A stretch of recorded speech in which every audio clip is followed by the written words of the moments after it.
todos. Eu estou aqui hoje acompanhado da minha esposa.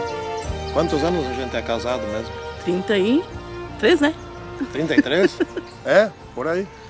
Mais ou menos. É bastante tempo, né? Um se aguentando o outro. É.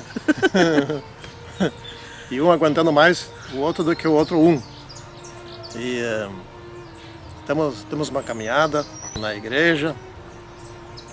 Nós estamos nos mantendo fiéis e na esperança da breve volta do Senhor Jesus Cristo, né? Nós queremos viver juntos lá no céu também. O que você acha? Com certeza. Todos nós, nossa família, todos os nossos irmãos, né? Que nós possamos preparar a cada dia para nos encontrar com esse Jesus maravilhoso. Tá certo. Então essa é minha esposa, minha fiel companheira, né? Todos os dias. A gente gosta muito de viver junto. Vou pedir para ela fazer a oração para esse estudo de hoje. Pai de amor e bondade, nós te agradecemos nesta manhã, no primeiro dia da semana, pela boa noite de repouso, pelo despertar, pelo cuidado que tem demonstrado por cada um de nós, nos ofertando esse mais um dia de vida, que tu possas estar ao nosso lado e nós possamos fazer aquilo que te agrada e não a nossa vontade. Que também possamos vencer principalmente as tentações de Satanás e a cada dia estarmos mais perto de ti. Que tu possas voltar logo, em breve, buscar os teus filhos para que possamos morar contigo nas mansões celestiais. Continua também conosco nesta nova semana, nesses dias que possamos enfrentar com vida, paz e saúde. Nós confiamos em ti, por amor de Cristo Jesus. Amém. Então agora vamos ao estudo da lição número 8. Nós estamos gravando isso hoje, domingo de manhã, dia 19 de janeiro já. O tempo vai indo, né? E tive a ideia de apresentar minha esposa aqui, que muitos, a maioria que sempre me assiste aqui, não conhece. Mas minha fiel companheira, que nós queremos estar juntos na eternidade. Nós somos muito felizes um com o outro. Então hoje é sobre os ricos, hoje não, essa semana, né? Sobre os ricos e famosos. Essa gente não é fácil de alcançar, né? Na próxima semana, outra classe de pessoas muito difícil de alcançar, né? Que são os poderosos, né? As celebridades, os famosos. Então eu creio que a lição desta semana, a 8 e a 9, são uma lição só, em 2 semanas, né? Dividida em 2 semanas. É um problema só, o mesmo problema. Tanto os poderosos, as autoridades, né? As celebridades, os idolatrados, os que influenciam, quanto os famosos, os ricos, os que têm dinheiro, etc., são bem difíceis de serem alcançados. Mas, como nós estudamos na lição desta semana, precisam, de alguma maneira, saber do plano de salvação, né? Saber que eles também necessitam desse plano. Aqui o verso diz: o amor ao dinheiro é a raiz de todos os males. Não é o dinheiro. O dinheiro é uma solução. O amor ao dinheiro, quando se ama mais ao dinheiro do que a Deus, mais o dinheiro do que a esposa, mais o dinheiro do que a família, mais o dinheiro do que a igreja, inclusive mais o dinheiro do que o próprio semelhante, então as pessoas começam a explorar o semelhante, começam a não serem mais sensíveis, tiram dinheiro até do... Ontem eu estava vendo uma história verdadeira, né, que eu vou contar aqui, de um sujeito muito rico aqui de Juí.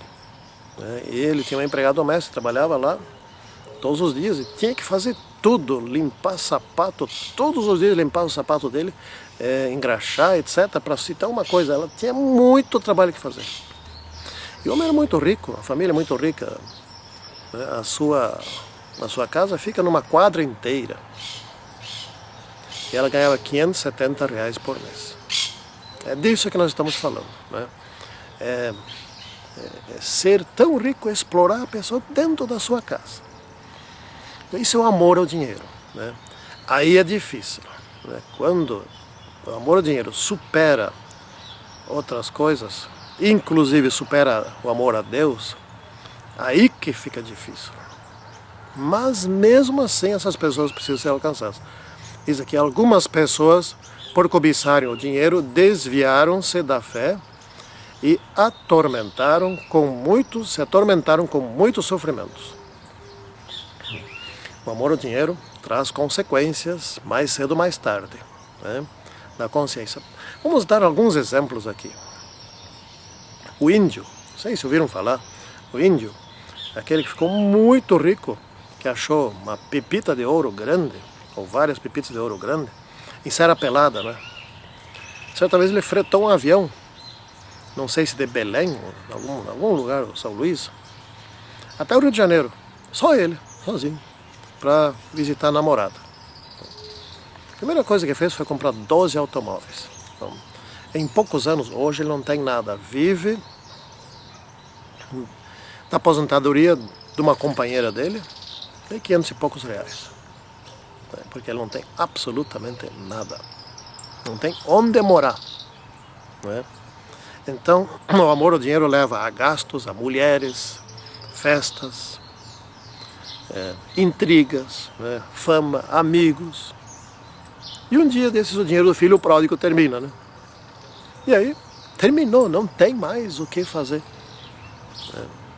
Então, quando é que a gente pode alcançar uma pessoa dessas? Enquanto ela for famosa ou depois que perdeu tudo?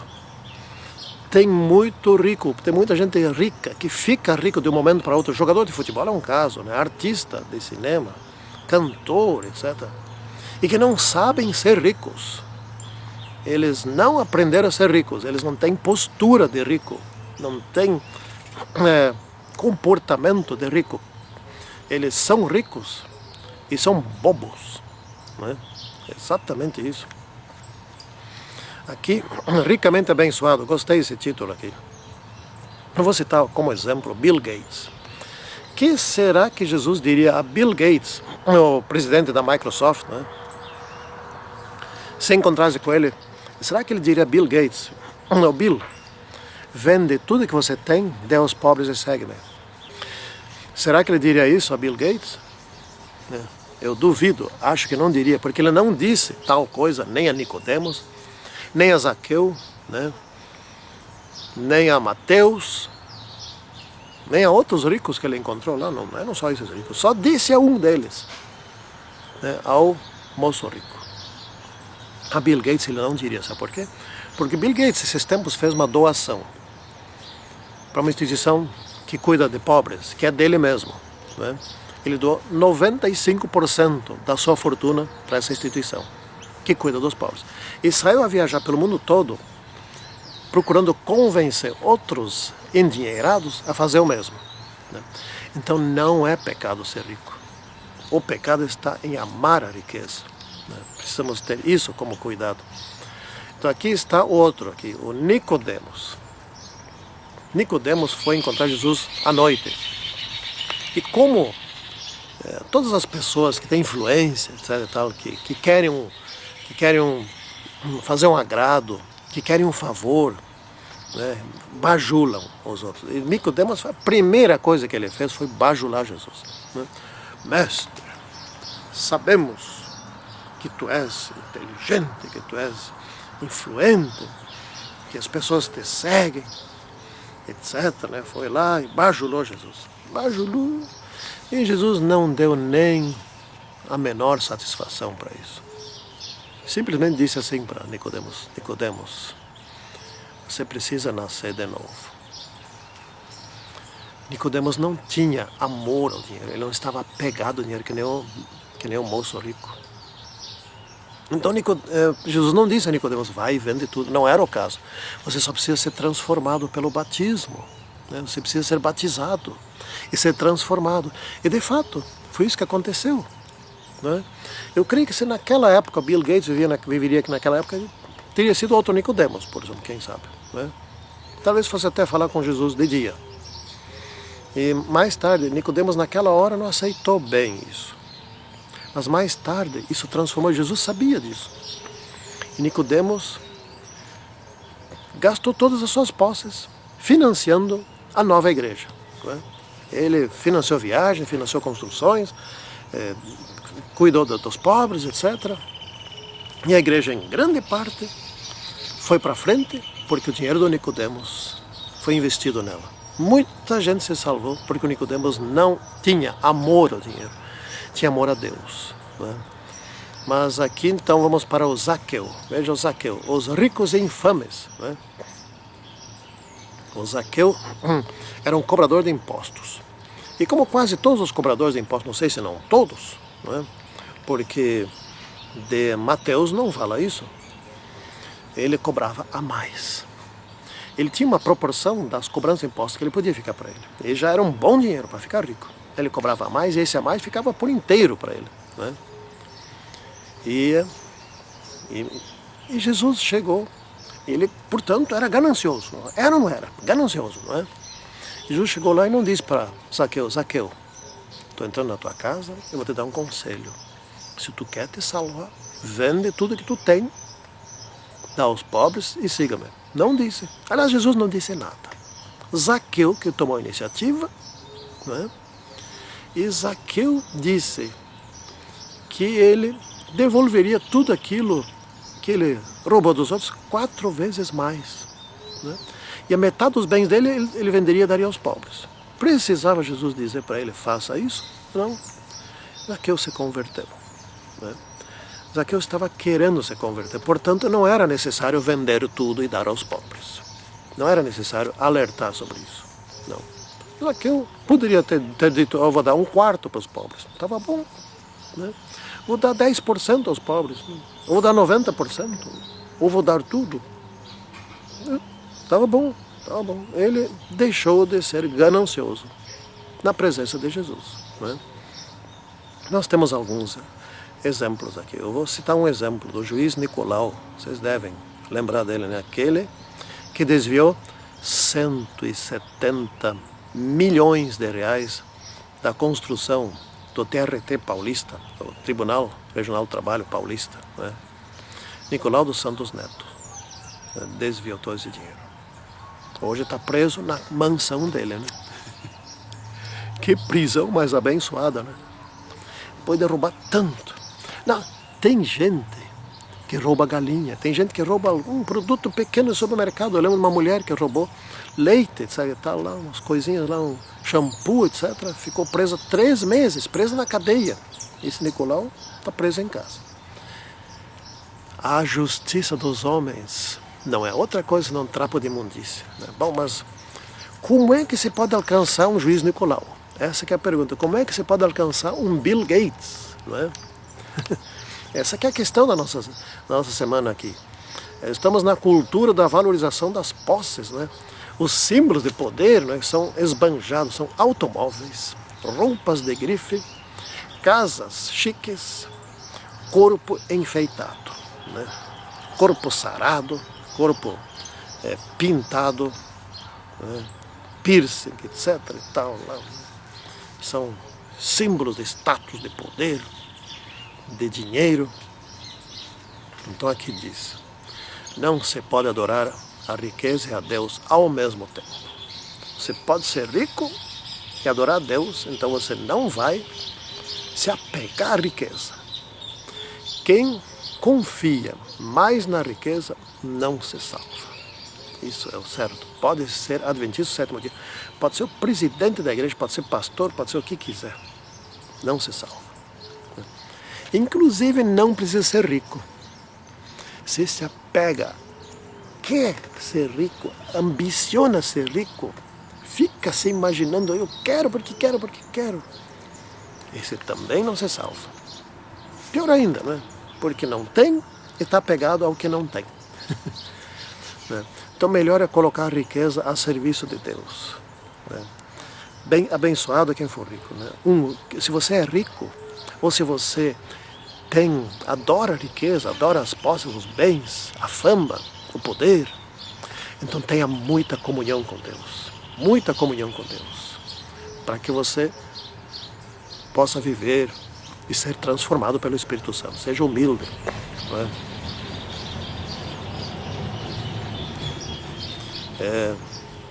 Aqui na parte de quinta-feira, condições perigosas, né? Aqui, então, nós estamos tratando do problema do jovem rico, né? Ele virou as costas para Jesus Cristo. E ele foi embora e nunca mais voltou. Ficou triste porque ele adorava mais a riqueza do que a Deus, a salvação. Temos o exemplo aqui de Eike Batista, né? Em 2012, ele era o 7º homem mais rico do mundo, tinha 30 bilhões de dólares como fortuna. No final de 2013, um ano depois, ele estava com 1 bilhão, né? Caiu. E se tornou o 7º homem mais desastroso da história. Mas você sabe o que ele disse em 2013? Em poucos anos eu serei o homem mais rico do mundo. Eu serei, né? Satanás também disse, eu subirei, eu serei semelhante ao Altíssimo. Onde ele está hoje? Esse é outro que Jesus diria, vende tudo o que tens. Não é? Mas, gente, como é que nós podemos alcançar essas pessoas que são assim ricas, né? Que são tão ricas, os jogadores de futebol que enriquecem, que não precisam de nada, né? Como é que nós podemos alcançar esses de ascensão rápida?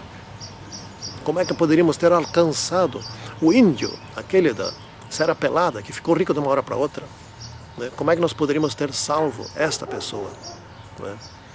Eis a questão.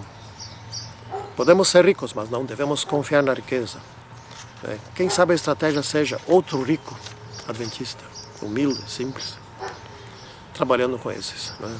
Quem sabe seja muita oração, quem sabe seja o poder do Espírito Santo, não é? Quem sabe os sábios, os ricos, eles dão atenção aos sábios, não é? Quem sabe um plano da igreja, oração, um grupo de oração, porque nós precisamos alcançar os ricos. Eu confesso que não estou preparado, né? Mas uma coisa eu sei, alguns deles, eu já sei disso, estou assistindo esses vídeos. Talvez isso já seja algum trabalho, mas não é suficiente. Vamos orar. Santíssimo Senhor Deus, ensina-nos e dê-nos capacidade para que possamos alcançar os ricos e poderosos. Em nome do Senhor Jesus Cristo. Amém. Até o próximo estudo. Tchau.